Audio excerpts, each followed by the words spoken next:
é a leitura internacional da Ilíada. Eu vou ter que dizer aquilo que vou dizer. O país é Portugal, como toda a gente sabe. Estamos em Rio de Moro, na biblioteca da Escola Secundária Leal da Câmara. O canto que vamos ler é o canto 5º. Há 12 alunos envolvidos na leitura. São alunos do 12º ano da turma C3. Depois, sobre a Ilíada, as pessoas que estão aqui já deverão saber, talvez até mais do que eu, sobretudo a Fátima, mas a Ilíada é um dos principais poemas épicos da Grécia Antiga, a par da Odisseia.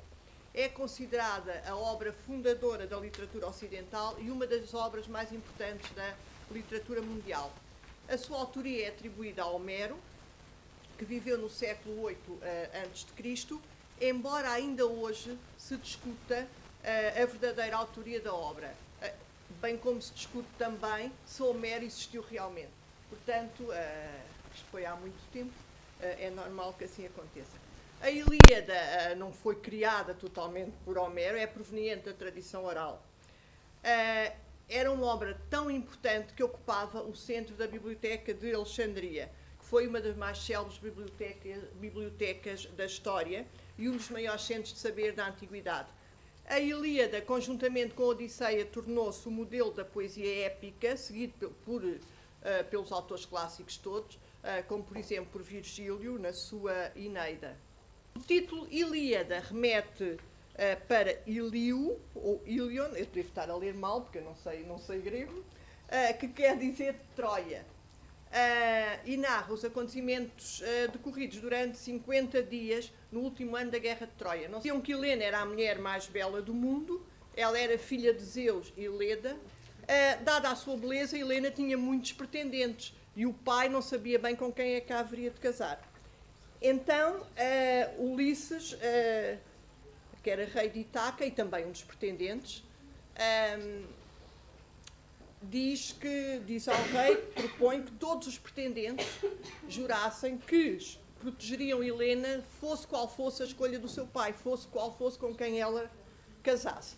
E então o pai lá escolheu o Menelau, que se tornou rei de Esparta, com quem Helena casou. Portanto, Helena era casada com Menelau. E tudo corria bem até aparecer um outro herói, que é Paris. Paris foi a Esparta em missão diplomática, mas Paris vinha com uma promessa. Vênus já lhe tinha prometido o amor da mulher mais bela. E então, como a mulher mais bela era Helena de Troia, ele assim que viu a Helena, apaixonou-se e obteve o amor de Helena. Então, o que é que aconteceu? Decidiu raptar Helena e levou-a para Troia. Obviamente que o marido não ficou muito contente, não é? O Menelau não ficou muito contente e apelou aos antigos pretendentes de Helena que tinham feito aquele juramento, lembram-se? Que fosse qual fosse a escolha, defenderiam. E então todos ficaram contra Paris e arranjaram e o irmão de Menelau, que é o Agamenon, assumiu o comando de um exército de 1000 barcos e atravessou o mar Egeu para atacar Troia. E o cerco de Troia durou 10 anos. Aqui os 10 anos são muito, não é? Repetem-se. Durou 10 anos. E custando a vida de muitos heróis de ambos os lados, não é? Finalmente, seguindo um estratagema proposto por Ulisses, o que é que aconteceu? Toda a gente já ouviu falar do cavalo de Troia, exatamente. O cavalo de Troia, um grande cavalo de madeira construído pelos gregos, com guerreiros lá dentro e que os troianos levaram para dentro da cidade como símbolo de vitória e depois, durante a noite, saíram do cavalo os gregos e arrasaram Troia, levaram Troia à ruína. Terminando assim a guerra, não é? No canto 5º vai acontecer que Diomedes, que quer dizer justiça divina, príncipe de Argos e comandante da frota de navios do seu reino, um dos pretendentes de Helena e companheiro habitual de Ulisses, ajudado por Paulas, ou Atena, a deusa da civilização, da sabedoria, da estratégia em batalha, das artes e da justiça, vai realizar vários prodígios e vai ferir Vênus, deusa do amor, Vênus em latim e Afrodite em grega, deusa do amor, da beleza e da sexualidade, e Marte, o deus da guerra. Aliás, Vênus e Marte, como vocês veem, andam sempre muito ligados, não é? A guerra e o amor. E então vamos dar início à leitura. Obrigada, espero não ter dito. Foi então que Diomedes, filho de Tideu, Palas Atena, outorgou força e coragem para que se tornasse preeminente entre todos os argivos e obtivesse uma fama gloriosa. Fez arder do elmo e do escudo uma chama indefetível, como um astro na época das ceifas que pelo brilho sobressai entre os outros, depois de se ter banhado no oceano. Foi uma chama destas que ela lhe acendeu na cabeça e nos ombros, e enviou para o meio da refrega, onde se juntava o maior número de combatentes. Havia entre os troianos um certo Dares, homem rico e irrepreensível, sacerdote de Hefesto. Tinha 2 filhos, Figeu e Edeu, conhecedores de toda a espécie de combate. Estes, separando-se dos outros, investiram contra Diomedes. Eles seguiram montados no carro, mas ele avançava a pé. E quando já estava perto, aproximando-se uns dos outros, foi Figeu o primeiro a arremessar a lança de longa sombra. Por cima do ombro esquerdo de Tidida voou uma ponta de lança, sem o atingir. De seguida, lançou-se contra ele com o seu bronze o Tidida. E não foi em vão que o dardo lhe fugiu da mão, pois acertou-lhe no peito, entre os mamilos, atirando-o do carro.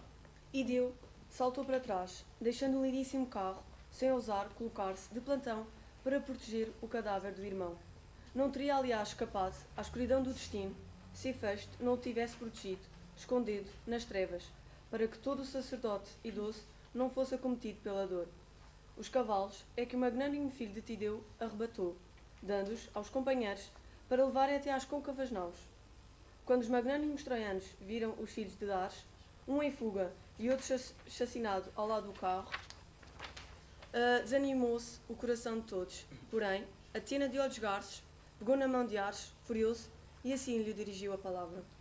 Ares, Ares, flagelo dos mortais, sanguinário e derrubador de muralhas, e se deixássemos agora os troianos e os aqueus a combater, seja deles qual for a quem Zeus Pai quer conceder a glória, pela nossa parte cedamos, evitando deste modo a ira de Zeus. Assim dizendo, conduziu Ares furioso para longe da batalha. Sentou na ribeira arenosa do rio Escamandro, enquanto os dânaos punham em fuga aos troianos. Cada um dos combatentes matou um homem. Primeiro Agamemnon, soberano dos homens, atirou do seu carro o possante Ódio, chefe dos Alizonas. Nele, o primeiro a fugir, acertou-lhe com a lança nas costas, no meio dos ombros, empurrando-o até sair pelo peito. Tombou com um estrondo e sobre ele ressoaram as armas. De seguida, Idomeneu matou Festo, filho de Bor, um meónio, que viera de Terna de férteis sulcos. Atingiu o famoso lanceiro, Idomeneu com a sua grande lança, quando subia para o carro no ombro direito. Caiu do carro e tomou a escuridão detestável. Despiram das suas armas os escudeiros de Idomeneu. E Escamandrio, filho de Estrófio, ergueu-te na caça.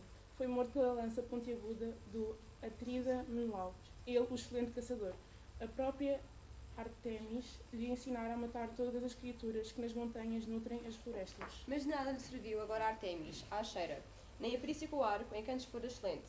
Mas o Atrida Menelau, famoso lanceiro, acertou-lhe com a lança nas costas enquanto fugia, no meio dos ombros, empurrando-a até sair pelo peito. Tombou de cara no chão e sobre ele ressoaram as armas. E Meríonos matou Férculo, filho de Tecton, filho de Harmon, cujas mãos sabiam fabricar toda a espécie de espantoso artefacto. É que muito o tinha estimado Palas Atena. Fora ele quem construíra para Alexandre as naus iniciadoras dos males, que para todos os troianos criaram a desgraça, assim como para ele próprio, visto que desconhecia os oráculos dos deuses. Perseguiu Meríonos. Quando o apanhou, despassou-lhe a nádega direita. A ponta da lança atravessou a bexiga completamente, penetrando debaixo do osso. Ele caiu dos joelhos e encobriu a morte. Imesh matou Pedeu, filho de Antenor, filho legítimo, embora tivesse criado a divina Tiane de forma igual aos queridos filhos, para agradar ao marido.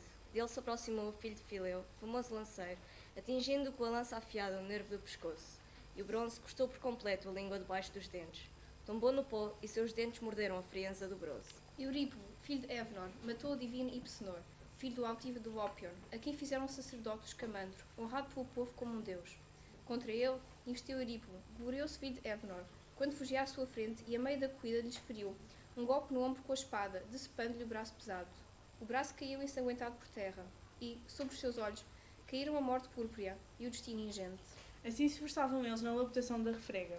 Quanto ao Tidida, não perceberias a que lado pertencia, se era com os troianos a sua camaradagem ou com os aqueus.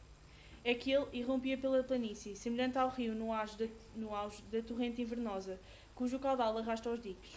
Não contém as barreiras dos diques, nem os muros das viçosas vinhas, contém o rio que se precipita de repente, quando o impele a chuva de Zeus, ficando assim destruídas muitas e belas obras dos homens. Deste modo, pelo Tidida, eram desbaratadas as falanges dos troianos. Não resistiam, apesar de serem em número maiores. Quando, porém, o avistou o glorioso filho de Licão, irrompendo pela planície e desbaratando as falanges, depressa retesou contra o Tidida o seu arco recurvo e disparou com pontaria certeira contra o ombro direito, no topo da couraça. Atravessou a seta amarga, penetrando por completo. A couraça ficou salpicada de sangue. Por cima dele gritou alto e glorioso, filho de Licão. Levantai-vos, magnânimos troianos, chicoteadores de cavalos. Foi atingido o melhor dos aqueus, e não julgo que ele aguente por muito tempo a flecha poderosa, se na verdade me incitou o soberano filho de Zeus, quando parti da Lícia. Assim falou, ufanou-se, mas ao outro não subjugou a seta veloz, mas recuou e posicionou-se junto dos cavalos e do carro e dirigiu a palavra a Esteneu, filho de Capaneu. Levanta-te, valoroso filho de Capaneu, e desce do carro para me arrancares do ombro a seta amarga. Assim falou, e Esterno saltou do carro para o chão, em pé a seu lado, arrancou do ombro a seta veloz. Mas através da túnica flexível jaculou o sangue. Então fez uma prece, Diomedes, excelente em auxílio. Escuta, ó Tritona, filha de Zeus, detentor da Égide. Se alguma vez ao lado do meu pai te posicionaste de névoa, na furiosa refrega, do mesmo modo sê-me agora favorável. Concede-me que mate aquele homem, que ele entre no raio da minha lança, ele que antes me feriu, declarando que eu não veria por muito tempo a luz brilhante do sol. Assim falou rezando, e ouviu Palas Atena, tornando-lhe os membros mais leves os pés e as mãos, postando-lhe junto dele, dirigindo-lhe palavras aprechegadas de asas. Tem coragem, ó Diomedes, e luta contra os troianos. No teu peito eu coloquei a força do teu pai, a força inquebrantável que tinha Tideu, cavaleiro portador de escudo, e tirei da frente dos teus olhos a bruma que lá pairava, para que conheças bem quem é Deus e quem é homem. Por isso, se vier ao teu encontro algum Deus para te testar, não combatas de modo algum contra os outros deuses imortais, a não ser que Afrodite, filha de Zeus, entre na refrega. A ela poderás ferir com o bronze afiado. Tendo assim falado, partiu Atenas de olhos garços. O Tidida voltou de novo a imiscuir-se entre os combatentes da frente. E embora antes estivesse desejoso de combater os troianos, agora sentia 3 vezes mais força, como o leão ao qual no campo o pastor feriu, quando saltou por cima da vedação do curral das ovelhas, mas não venceu. Avivou-lhe antes a força, mas de seguida não lhe faz frente, metendo-se dentro dos estábulos o rebanho aterrorizado, e empilhadas ficam as ovelhas, umas ao lado das outras. Porém, o leão salta na sua fúria para fora do curral. Assim, no meio dos troianos, se imiscuía o possante Diomedes. Foi então que matou Astino e Hiperon, pastor do povo. A um atingiu por cima do mamilo com a lança de bronze e a ponta. Ao outro desferiu com a espada possante um golpe no ombro, decepando-lhe o ombro do pescoço e das costas. Deixou-os onde estavam e pôs a perseguir Abante e Políido, filhos de Eridamante, e 12 intrépidos de sonhos. Porém não regressaram, para o ancião lhes interpretar os sonhos. Ambos foram mortos pelo santo Diomedes. Depois nasceu Santo e Tono, filhos de Fénopes, ambos bem amados. Ao pai oprimia a dolorosa velhice, e não gerou outro filho a quem deixar os seus haveres. Ali os matou Diomedes, privando-os a ambos da vida amada, deixando o pai deles a pranto e o luto doloroso, uma vez que não permaneceram vivos para que o pai os recebesse no seu regresso, pelo que os outros familiares dividiram a fortuna. Depois atirou-se aos 2 filhos de Príamo, filho de Dardan, que seguiam no mesmo carro, Equemon e Crómio. Tal como o leão que salta no meio dos 2 bois e parte o pescoço de uma vitela ou de uma vaca a pastarem na verdura silvestre. Assim, a ambos lançou do carro do filho de Tideu à revelaria deles, e de modo humilhante, despindo-os depois das suas armas. E os companheiros deu os cavalos para levarem para as naus. No entanto, avistou Enéas a desbaratar as fileiras de homens. Caminhou por entre a refrega e pelo arremasso de lanças, à procura do divino Pândaro, a ver se o encontrava. Encontrou o possante e irrepreensível filho de Licão, e falando-lhe cara a cara lhe disse estas palavras. Pândaro, onde estão o teu arco, as setas apetrechadas de asas e a tua fama? Nisso não há aqui homem que contigo rivalize, nem há Lício que afirme ser melhor archeiro que tu. Mas dispara agora uma seta contra aquele homem, ele levando as mãos a Zeus. Seja ele quem for, que assim prevalece e tantos males pratica contra os troianos, pois há muitos já deslaçou os joelhos. Se é que não é um deus irado contra os troianos, eclorizado por causa de sacrifícios. Pesada é a cólera de um deus. A ele deu resposta o glorioso filho de Lincoln. Enéas, conselheiro dos troianos vestidos de bronze, É ao fogoso Tidida que em tudo o assemelho, reconhecendo-o pelo escudo, pelo penacho do elmo e observando os seus cavalos. Não sei ao certo se é um deus, mas se ele é o homem que digo, o fogoso filho de Tideu, não é sem a ajuda de um deus que assim tresvaria, mas tem perto um dos deuses imortais, com os ombros envoltos em nuvens, que desviou dele a seta veloz quando o atingiu. Pois já contra ele disparei uma seta e acertei-lhe no ombro direito, atravessando-lhe por completo a couraça. E pensava eu que o lançaria no Hades. Contudo, não o subjuguei. Na verdade, é um deus irado. Além de que não tenho cavalo, nem carro em que pudesse montar. Embora no palácio de Licaon estejam 11 belos carros, novos em folha, recém-construídos, cobertos de panos. E junto de cada um está a respectiva parelha de cavalos, mastigando a branca cevada e a espelta. Muitas coisas me recomendou o velho lanceiro Licaon no palácio bem construído, quando para aqui vim. Mandou-me vir montado com cavalos e carros para liderar os troianos nos fortes combates, mas não lhe obedeci. Muito mais proveitoso teria sido, querendo poupar os cavalos que não lhes fosse faltar alimento no meio desta multidão de homens, habituados a comer quando queriam. Por isso os deixei e vim para Ilion como peão, confiante no meu arco, mas não me parece que me sirva de grande coisa. Pois ainda agora disparei contra 2 comandantes, contra o Tidida e contra o Atrida, e a ambos o meu disparo causou de certo o derrame de sangue, mas o que fiz foi incitá-los ainda mais. Desafortunadamente, tirei do prego o arco recurvo no dia em que vim para a agradável Ilion como comandante dos troianos para fazer um favor ao divino Heitor. Mas se eu regressar a casa e vir com os olhos a minha pátria, a minha esposa e o meu alto palácio, que logo outro homem me corta a cabeça. Se eu não quebro este arco com as mãos e o atiro ao fogo, pois para mim não tem mais utilidade que o vento. Respondeu-lhe então Enéas, comandante dos troianos. Não fales assim. As coisas não mudaram de feição até que nós dois, com um carro e cavalos, enfrentemos aquele homem e o ponhamos à prova nas armas. Mas agora sobe tu para o meu carro, para que vejas como são os cavalos de Troz, que pela planície sabem correr com rapidez, seja em perseguição ou em debandada.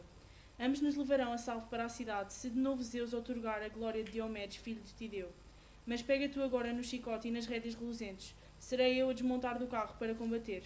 Ou então, enfrenta-o tu e eu ocupar-me-ei dos cavalos. A ele deu resposta ao glorioso filho de Licaon. Enéas, segura tu as rédeas e conduz os teus cavalos. Puxarão melhor o carro curvo para o condutor habitual, se der o caso termos de fugir do filho de Tideu. Que eles não se descontrolem, espantados, recusando-se a levar-nos para longe da guerra, por sentirem falta da tua voz. Pelo que contra nós se lançaria o magnânimo filho de Tideu, e nos mataria, levando depois os cavalos de casco não fendido. Se tu próprio a conduzir o teu carro e os teus cavalos, e eu responderei à investida dele com a lança pontiaguda. Assim dizendo, subiram para o carro embutido, e contra o Tidida conduziram com afinco os cavalos velozes.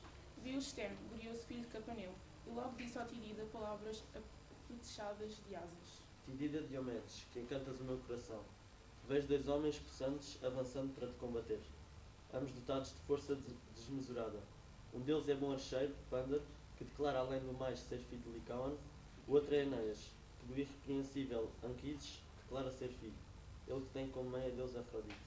Sedamos, pois, montados no carro, e não te lances através da linha da frente, para que não percas a vida amada. Fintando com o sobrolho carregado, respondeu o forte Diomedes. Não me fales em medrosas retiradas, pois não me convencerás. Não faz parte da minha natureza combater escondido, nem rebaixar-me perante outros. A minha vontade é firme. Recuso-me a montar no carro. É da maneira que estou que irei ao encontro deles. Palas Antena não me deixa tremer. Quanto a eles, não os levarão os cavalos velozes de junto de nós, a eles 2, mesmo que um deles consiga fugir. E outra coisa te direi, e tu guarda no teu coração. Se Atena, a deusa dos muitos conselhos, me conceder a glória de os matar aos 2, tu deverás aguentar aqui os cavalos velozes, atando as rédeas ao rebordo do carro, e lança de seguida aos cavalos de Enéas, e conduz-los de junto dos troianos para aqueus de belas Cnémides. Pois eles são da raça dos 14 deuseus que vi ao longe como recompensa pelo filho, Ganimedes, porquanto eram eles os melhores de todos os cavalos debaixo da aurora e do sol.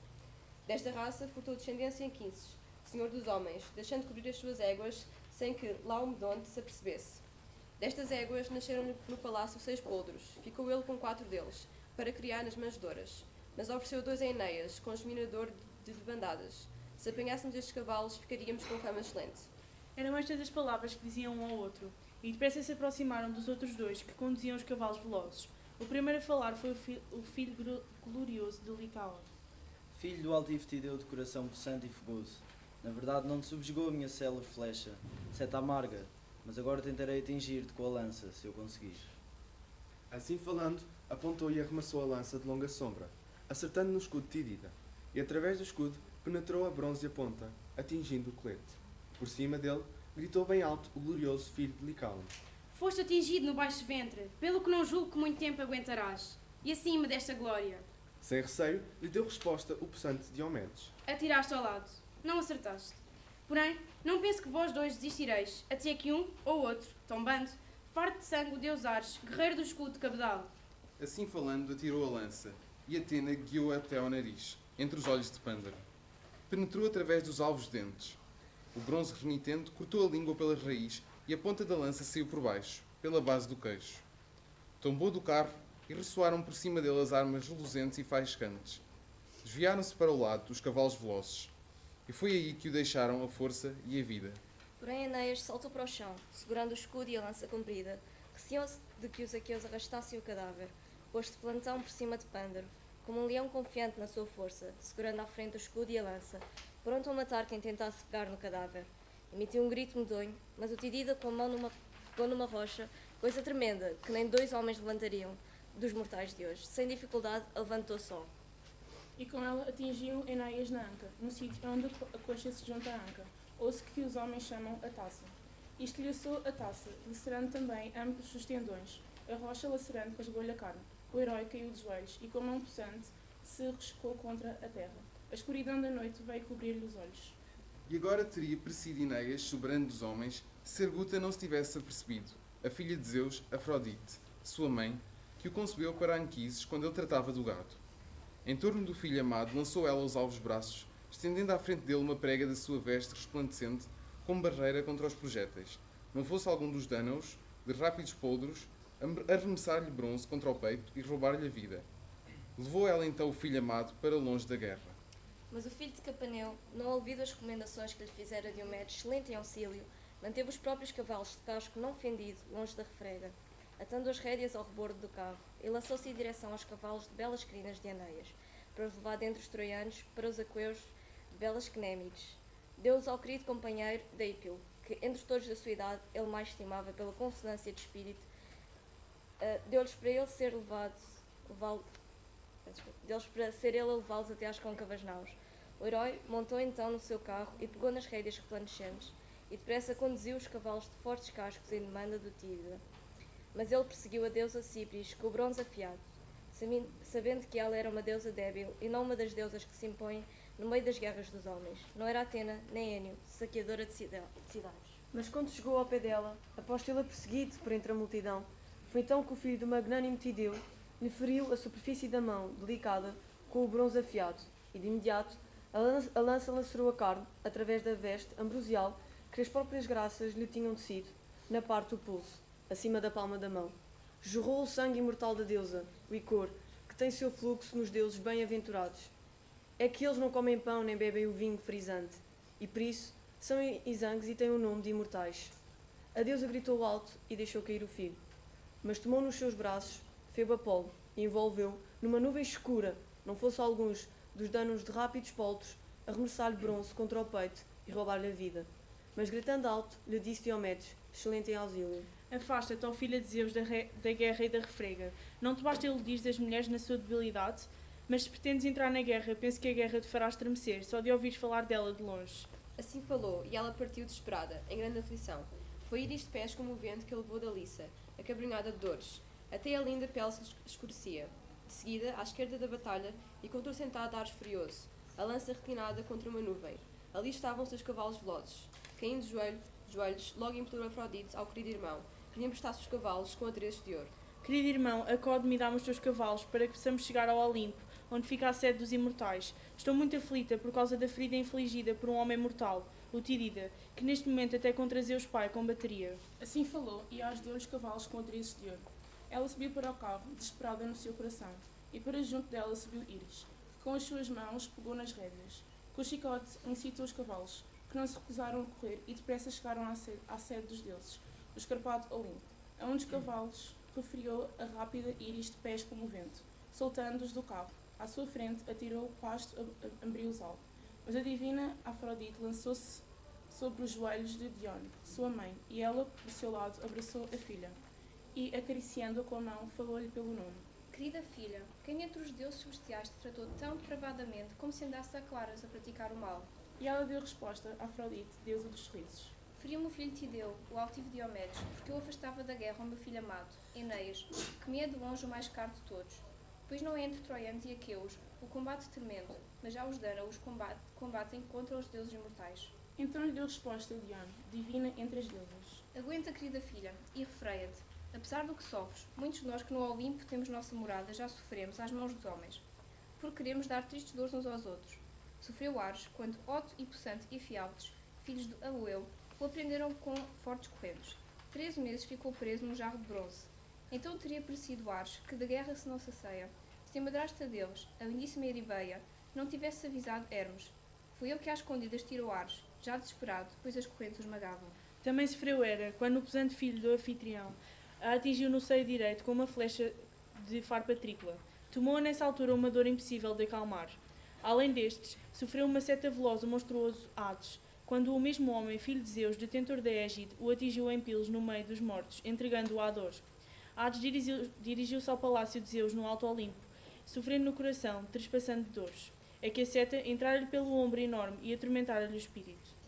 Aplicou-lhe Peon fármacos anuladores do sofrimento e curou-o. Na verdade, não tinha têmpera de homem mortal. Homem duro, urdidor de torpezas, incapaz de avaliar os torpes atos, visto que com as suas setas fez sofrer os deuses que o Olimpo tem. Mas contra ti o incitou Atena, a deusa de olhos garços. Insensato, pois em seu espírito não sabe o filho de Tideu, que não dura muito tempo quem contra os deuses combate. Nem os filhos pequenos sentarão tagarelando ao seu colo quando ele regressar da guerra e da tremenda refrega. Por isso que o Tidida, agora muitíssimo possante, se acautele. Não vá lutar contra ele alguém mais forte que tu, para que a Galeia, filha sensata de Adrasto, não acorde. Do sono toda a casa com os seus lamentos, chorando pelo marido legítimo, o melhor daqueles. Ela que é a esposa robusta de Diomedes, domador de cavalos.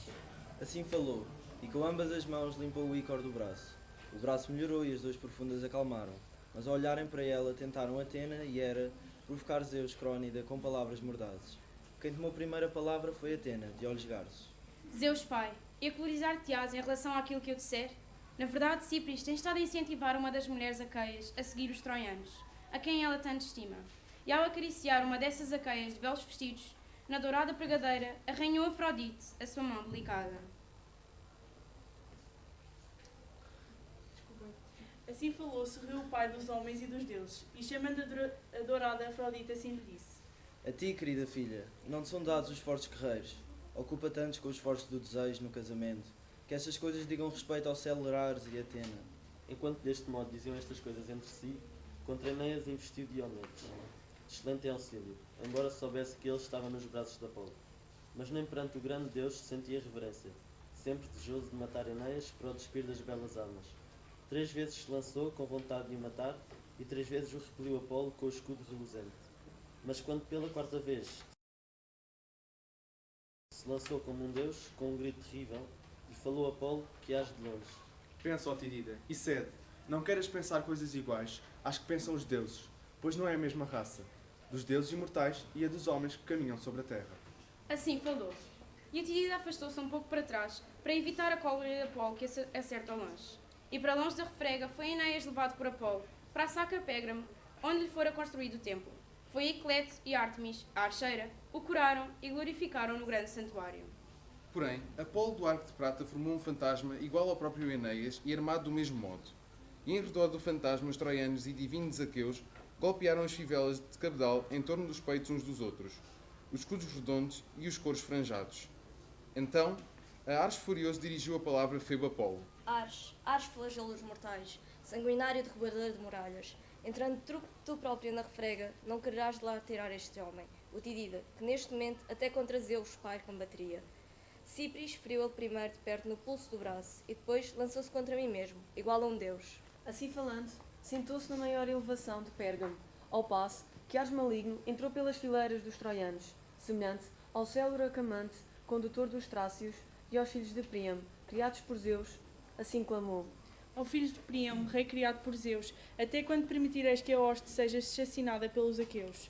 Assim, quando estiverem a combater junto aos portões bem construídos, jaz um homem que honrávamos como heitor divino, Enéas, filho do magnânimo Anquises. Salvemos do estrupido o valente companheiro. Assim dizendo, incitou a força e a coragem de cada um. Foi então que Sarpedon repreendeu o heitor divino. Heitor, onde está a força que tinhas antigamente? Afirmavas que sem hostes nem aliados defenderias sozinho a cidade, com os teus irmãos e cunhados. Pois agora nenhum deles consigo ver nem descortinar, mas amedrontaram-se como cães receosos de um leão.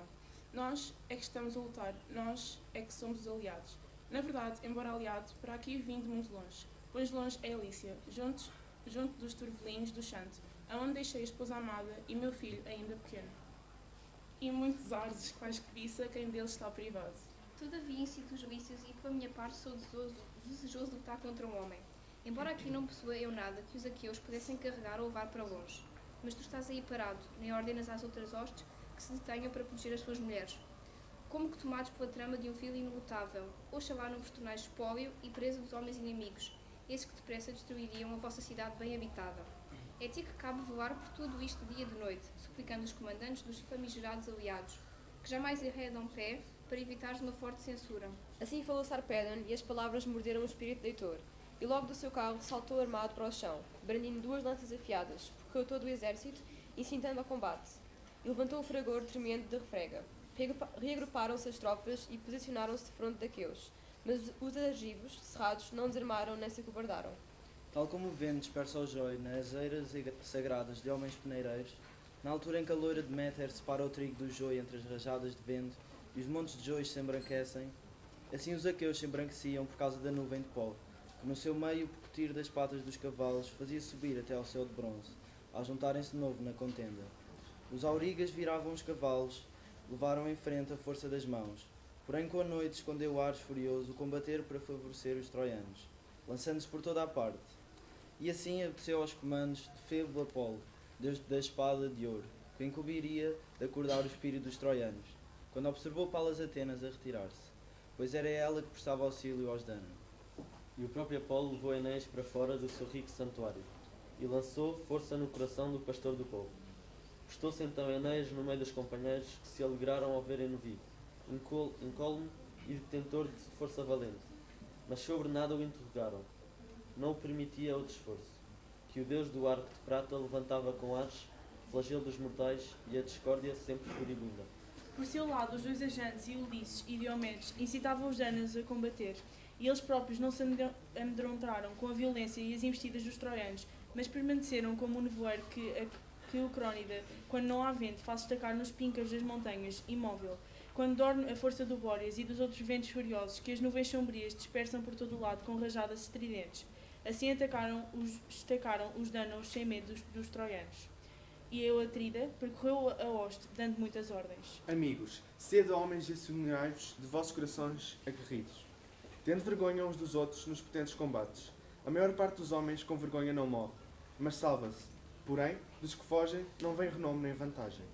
Falou e depressa arremessou a lança. Atingiu um varão dianteiro, companheiro do magnânimo Enéas, Deiconte, filho de Pérgaso, a quem os troianos honravam como aos filhos de Príamo, porque se prestava rápido a um combate entre os dianteiros. Foi ele que o poderoso Agamemnon atingiu no escudo com a sua lança, mas o escudo não deteve a lança, que atravessou o bronze, penetrando através do cinturão no baixo ventre. Trombou com o estrondo e sobre ele ressoaram as armas.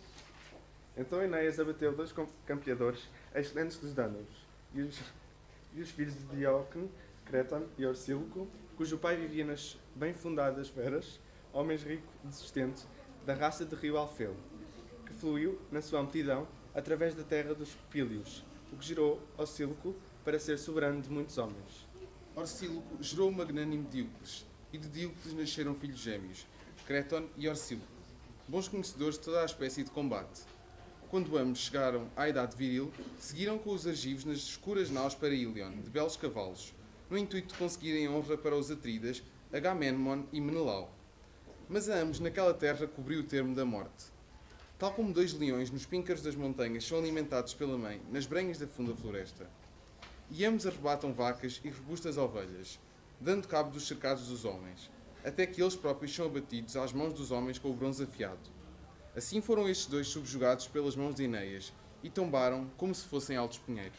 Mas ao tombarem, deles compadeceu Menelau, dileto de Ares, atravessou as filas dianteiras armado de bronze cintilante, brandindo a lança, e Ares incitou-lhe a força com esta tensão, para que fosse subjugado pelas mãos de Enéas. Viu o Antíloco, filho de magnânimo Néstor, e atravessou as filas dianteiras, pois receava que pelo pastor do povo não fosse sofrer algo, anulando-lhes o seu esforço totalmente.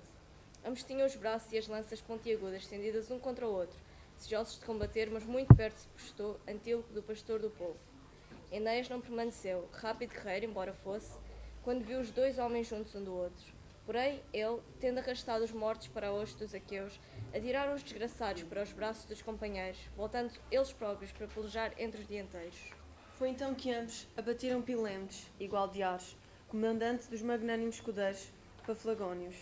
Feriu em Risto o Atrida, o famoso lanceiro Menelau, com a lança, acertando-lhe na clavícula, e Antíloco atirou contra Midon, seu escudeiro, e Auriga, valente filho de Atmínio, que virava os cavalos de casco não fendido, acertando no cotovelo com uma pedra. Das mãos lhe caíram na poeira as rédeas, brancas como marfim. Lançou-se então Antíloco, e enterrou-lhe a espada na fronte. Do carro bem construído caiu de cabeça arfante, na poeira, em cima da testa e dos ombros.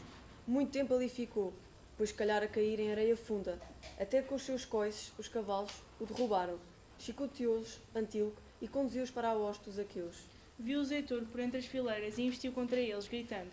Com ele seguiram as falanges dos troianos vigorosas. Conduziu os Ares e a soberana Enio, ela que traz o tumulto ignominioso da chacina. E Ares segurava nas mãos uma lança monstruosa, deslocando-se ora à frente, ora atrás de Heitor. Ao vê-lo estremeceu Diomedes, excelente em auxílio. Tal como o homem que atravessa uma grande planície estaca desamparado ante o curso impetuoso do rio a fluir para o mar e recua ao ver o rio fervilhante de espuma. Assim, naquele momento recuou Tidida, falando à hoste. Amigos, como admirávamos o divino Heitor, por ser lanceiro e guerreiro corajoso. Está sempre a seu lado um Deus, que afasta a desgraça, como agora Ares, semelhante a um homem mortal. Mas cedei, sempre de rosto voltado para os troianos. Contra os deuses não queirás combater pela força. Assim falou, e eles se aproximaram de perto dos troianos. Foi então que Heitor matou 2 homens conhecedores da peleja, ambos montados no seu carro, Nestes e Enquio. Deles, ao tombarem, se compadeceu Ajax, filho de Telamon. Aproximou-se de muito perto e arremessou a lança brilhante. Atingiu Anfio, filho de Célo, que vivia em peso de homem grande, de grande fortuna e propriedades. Mas o destino levou para prestar auxílio a Príamo e a seus filhos. E ele atingiu Ajax, filho de Telamon, no cinturão. No baixo vento se fixou a lança de longa sombra e tombou com um estrondo. Precipitou-se Ajax, glorioso, para o despir das armas, mas os troianos sobre eles vazaram lanças pontiagudas e reluzentes. Muitas delas receberam o seu escudo. Apanhando o calcanhar no cadáver, dele tirou a lança de bronze, mas não conseguiu despir dos ombros as belas armas, oprimido como estava por causa dos dardos. Receava a possante defesa dos altivos troianos, pois muitos e valentes o atacavam com as suas lanças. E embora ele fosse alto, potente e soberbo, repeliram-no, e ele teve de ceder e recuar. Assim se esforçavam eles na labutação da refrega. Porém, Eutopólemo, filho de Herácles, alto e viril, impeliu contra Sarpedon, divino destino ilutável. E quando estavam já perto, avançando um contra o outro, o filho e o neto de Zeus, que comandam as nuvens, foi Eutopólemo o primeiro a falar, assim dizendo: Sarpedon, conselheiro de Lícios, por que te vês obrigado a andar por aí encolhido, homem inexperiente do combate? Mentem os que proclamam filho de Zeus, tendor da égide, visto que és muito inferior àqueles varões que dentre os homens antigos foram gerados por Zeus. De outra têmpora dizem ter sido a força de Herácles, meu pai, ousado guerreiro de coração de leão, que outrora aqui veio pelos cavalos de Laomedonte, só com 6 naus e menor número de homens. Saqueou a cidade de Ilion e causou desolação nas suas ruas. Mas o teu coração é de cobarde, e o teu povo sucumbirá. Não penso que para os troianos tu serás um baluarte por teres vindo da Lícia. Mesmo que fosses mais forte, mas por mim, subjugado, passarás os portões do Hades. A ele deu resposta Sarpedon, comandante dos Lícios. Tlepólemo, na verdade, teu pai arrasou a sacra Iliane. Devido aos desvarios daquele homem, o altivo Laomedonte, que repreendeu com palavras ásperas quem bem o servira, e não lhe deu as éguas, pelas quais ele de longe aqui viera. A ti declaro eu, que a morte e os curtos destinos chegarão por meu lavor. Pela minha lança subjugado, trar-me-ás a glória, ao Hades de nobres polvos, a tua alma. Assim falou Sarpedon. Por sua vez, a lança de Freixo levou Tlepólemo, e das mãos de ambos ao mesmo tempo voaram as lanças compridas. No meio do pescoço lhe acertou Sarpedon, e a ponta dolorosa atravessou-o por inteiro. A escuridão da noite veio cobrir-lhe os olhos, mas com a sua lança comprida acertara Tlepólemo na coxa esquerda de Sarpedon. Furiosa penetrou a ponta, ferindo o osso, mas ainda ao pai afastou dele a desgraça. Os divinos companheiros de Sarpedon, igual dos deuses, levaram-no da batalha. Passava-lhe ao arrastar-se a lança comprida, pois a ninguém ocorreu o pensamento de lhe arrancar da coxa a lança do freixo, para que estavam apressados, de tal modo se esforçavam para lhe o que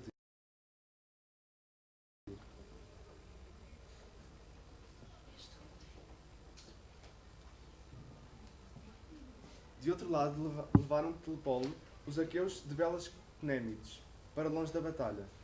Apercebeu-se o divino Ulisses, de ânimo paciente, e enfureceu-lhe do seu querido coração. De seguida, refletiu do espírito e no coração se haveria primeiro de perseguir o filho de Zeus, que troveja das alturas, ou se deveria antes tirar a vida a muitos excelentes os lícios. Mas ao magnânimo Ulisses não estava destinado que ele fosse a matar o santo filho de Zeus com o bronze afiado. Por isso, para a multidão dos lícios lhe desviou a mente Atena. Então matou Céran, e Alastor, e Crómio, e Alcandro, e Álio, e Noémon, e Pritânis. E mais lícios teria abatido o divino Ulisses, se rápido se não tivesse apercebido Heitor do elmo faixante. Atravessou as filas dianteiras, armado de bronze cintilante, levando o terror aos Dânaos. Alegrou-se com a sua vinda Sarpedon, filho de Zeus, e dirigiu-lhe numa palavra comovente. Filho de Príamo, não me deixes aqui jazendo como presa para os Dânaos, mas acode-me, que depois me abandone a vida na vossa cidade, visto que já não deverei regressar a casa e à minha querida pátria, para alegrar minha esposa, amada, e o meu filho pequeno.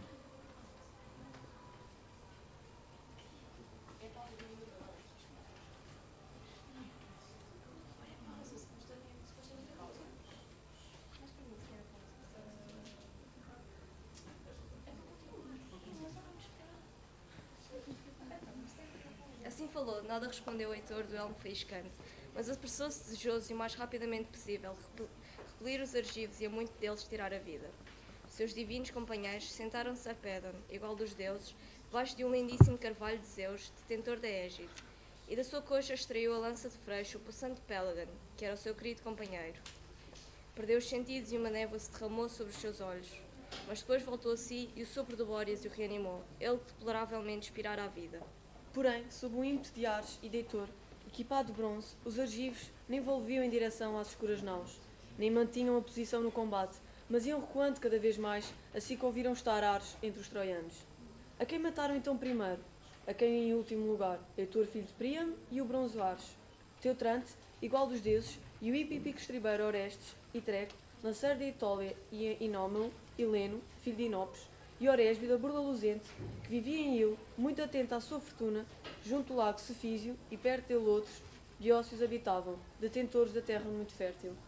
Deles se apercebeu então a deusa, era de alvos brancos, dos argivos a morrer em potente combate. E logo disse a Atena palavras apetrechadas de asas. Ah, Tritona, filha de Zeus, detentor da égide, na verdade será vã a palavra que prometemos a Menelau, que regressaria à casa, tendo saqueado Ilion de belas muralhas, se permitirmos que neste tresvairo empeie ares malignos. Mas pensamos também nós na bravura animosa. Assim falou, e não nos obedeceu a deusa, Atena de olhos garços. Afadigou-se a ornizar os cavalos arriados de ouro. Era, deusa soberana, filha de grande Crono. Depressa equipou Hebe o carro com rodas curvas, brônzeas e de 8 raios, em volta do eixo de ferro. A câmbio é de ouro imperecível, e os ares por cima são adornados de bronze, maravilha de se ver. Os cubos da roda são de prata e revolvem de ambos os lados. O carro está trabalhado com ouro e prata entretecidos, e são duplos os rebordos que o recobrem. Do carro se espetava a vara de prata e na extremidade atrelou ela o belo jugo dourado, lançando por cima as fivelas de ouro. E Hera conduziu até ao jugo os corcéis de patas velozes, sedentos da discórdia e do grito de guerra. Porém, Atena, filho de Zeus, tentor da égide, deixou descair a sua veste macia no chão de seu pai, veste bordada que ela própria fizera com as suas mãos. Vestiu a túnica de Zeus, que comanda as nuvens, e envergou as armas para a guerra lacrimosa. Em torno dos ombros atirou a ágide burlada, terrível, toda ela engalanada de pânico. Nela está a discórdia, está a senha, está o gélido assalto, está a cabeça monstruosa da Gorgona, terrível e medonha, tento de Zeus, detentor da égide. Na cabeça colocou o elmo de 2 chifres e 4 bossas, dourado, equipado com espiões de 100 cidades. Pisou com os pés o carro flamejante e pegou na forte lança de bronze e ponta, pesada, imponente, enorme, com elas fileiras de heróis subjuga, contra quem se enfurece tão poderoso pai nascida. Depressa com o chicote incitou Hera aos cavalos. e de sua própria iniciativa rangeram as portas do céu, que as horas detêm, guardiãs do vasto céu e do Olimpo, desacerrando ou cerrando da nuvem cerrada. Através das portas conduziram os cavalos aquilhoados e encontraram o Crónida sentado longe dos outros, no píncaro mais elevado do Olimpo de muitos cumes. Então referiu os cavalos à deusa, Hera de elevados braços, e interrogou os Zeus Crónida, assim dizendo: Zeus Pai, não te enfureces contra Ares por estas façanhas? Ele que assim de balda a hoste dos aqueus desbarratou, sem decoro para a minha dor, enquanto à sua vontade se deleitam Cipres e Apolo do arco de prata, tendo incitando estes vairros que da injustiça nada sabe. Zeus Pai, será que contra mim te encolherizarás, se ferindo Ares penosamente, eu o expulsador do combate? A ela deu resposta a Zeus, que comanda as nuvens. Contra ele incita Atena, arrebatadora de despojos, ela que sempre quis atingi-lo com dores cruéis. Assim falou, e não lhe desobedeceu a deusa. Era de alvos braços, mas chicoteou os cavalos que voaram sem constrangimento entre a terra e o céu cheio de astros. Tão longe quanto na vaga névoa, da distância vê com os seus olhos o homem sentado na atalaia, observando o mar cor de vinho. Tão longe assim saltavam na distância os cavalos relinchantes. Mas quando chegaram a Troia e aos 2 rios que lá fluem, lá onde Simoente e Escamandro juntam o seu curso, aí parou os cavalos a deusa Hera de alvos braços. Desatrelou-os do carro e sobre eles derramou denso nevoeiro. E para eles o Simoente fez nascer ambrósia para pastarem. Caminharam então ambas com passos de pávidas pombas, desejosas de levar auxílio aos homens argivos. Mas quando chegaram ao sítio onde se juntava maior número de valentes em torno da força de Diomedes, domador de cavalos, semelhantes a leões de cruenta voracidade, ou a selvagens javalis, cuja força não é pouca. Foi então que gritou a deusa, Hera de alvos braços, assemelhando-se ao magnânimo estendor de bronze e voz, cuja voz equivalia à de outros 50 homens. Vergonha, argivos. Reles vilezas, belos só de aspecto. Enquanto nesta guerra participava o divino Aquiles, nunca os troianos saíam de lá das portas dardânias, pois receavam a sua lança potente.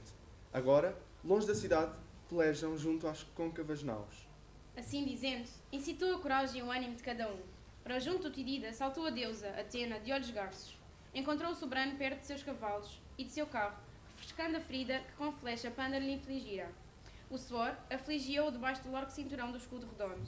Por isso, se afligia e se lhe afadigava o braço, levantando o cinturão para limpar o negro sangue. Mas a deusa agarrou o jugo dos cavalos e disse: Pouco parecido consigo foi o filho que gerou Tideu. Tideu não era de pequena estatura, mas um guerreiro. Pois mesmo quando eu o proibia de combater e exibir a sua potência, quando privava de aqueus, foi a Tebas, para o meio dos cádmios, como mensageiro. Ordenava-lhe que eu jantasse, tranquilo no palácio, mas ele, com o seu ânimo valente, como sempre fora, desafiou os mancebos dos cádios e facilmente os venceu a todos. Tão próxima estava eu da sua pessoa. Quanto a ti, estou ao teu lado e protejo-te, com a fim que te ordena combater os troianos. Mas ou a fadiga de muitas lutas te entrou no corpo, ou então te domina o desânimo temeroso. Pelo que te deu, não és filho, do fogoso filho de Eneu. Respondendo-lhe assim, falou o possante Diomedes. Reconheço-te agora, ó deusa, filha de Zeus, detentor da égide.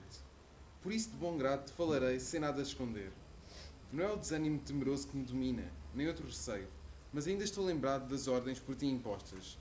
Não me permitiste combater frente a frente contra os outros deuses imortais. Mas se a filha de Zeus, Afrodite, entrasse na liça, a ela deveria eu ferir com o bronze afiado. Foi por isso que agora cedi eu próprio, e aos demais argivos ordenei que todos aqui se congregassem, pois reconheço que está Ares a dominar a batalha.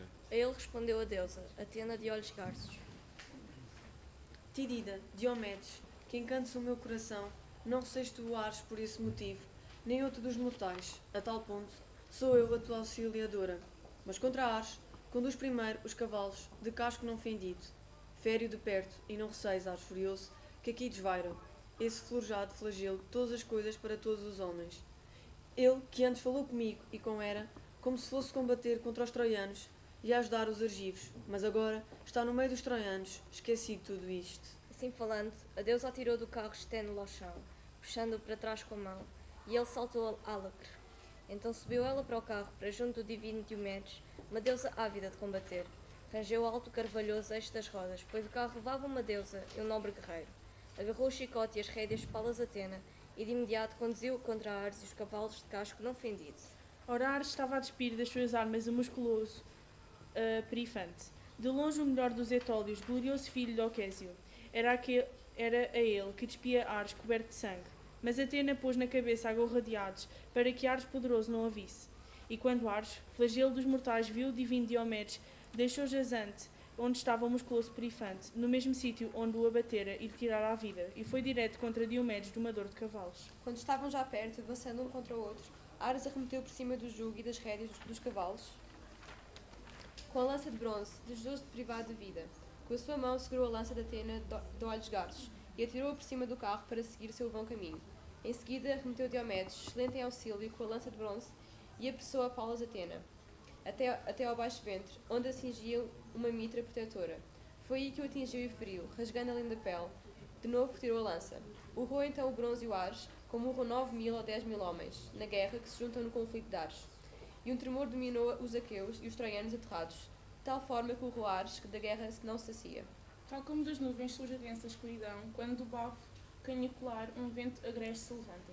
Ao Tidida Diomedes, assim surgiu o bronze Ares, lançando-se por meio das nuvens na celestial vastidão. Depressa chegou à sede dos deuses, o escarpante Olimpo, e ao lado de Zeus Crónida se sentou. A desalento indicou o sangue imortal que fluía da ferida, e lamentando proferiu palavras apetrechadas de asas. Zeus Pai, não te ofereces ao ver tais façanhas? Bem frigidamente nós os deuses sempre sofremos, por vontade uns dos outros, por darmos aos homens favores. Contigo estamos todos em conflito, pois geraste a virgem desvairada e funesta, que atos injustos sempre intenta. É que todos os outros, que são os deuses no Olimpo, te obedecem, e a ti estamos, cada um nós sujeitos. Porém, a ela não queres ligar, nem por palavras nem atos, mas dás-lhe incentivo, porque tu próprio geraste tal filha maligna. Agora o filho te deu, ao arrogante Diomedes, ela deu incentivo, para que lutasse contra os deuses mortais. Foi Cipris que ele feriu primeiro, no pulso da mão, e depois contra mim arremeteu como se fosse um deus. Mas levaram-me para longe meus célebres pés, senão teria ali padecido sofrimentos no meio dos cadáveres repulsivos, ou então teria de viver privado de força, golpeado pelo bronze. Fintando do sobrolho carregado, disse Zeus que comanda as nuvens. Tu que és todas as coisas para todos os homens, não te lamentes aqui sentado. Dos deuses do Olimpo és para mim o mais odioso. Sempre te são gratos os conflitos, as guerras e as lutas. Tens o feitio insuportável e inflexível da tua mãe, de Hera. Ela, a quem mal consigo subjugar pelas palavras. Penso que é por causa dela que agora sofres estas coisas. Mas não permitirei mais que estejas com dores, pois és meu filho e foi para mim que a tua mãe te deu à luz. Se tivesse nascido de outro Deus, com o teu feitio pernicioso, estarias há muito mais rebaixado que os filhos do firmamento. Assim falou e deu ordem a Peón, para que o curasse. Aplicou-lhe Peón fármacos anuladores de sofrimento e curou. Na verdade, não tinha têmpera de homem mortal, tal como o suco de um figo que torna espesso o alvo leite, antes líquido que coalha rapidamente ao ser mexido. Assim depressa ele curou Ares furioso. Hebe deu-lhe banho e vestiu com vestes graciosas. Sentou-se ele ao lado de Zeus Crónida, exultante na sua glória. De volta para o palácio do grande Zeus, regressaram Hera, a Argiva e Atena, a Alacomeneia. Elas, que de Ares, flagelos mortais, pararam a matança. Com salva de palmas.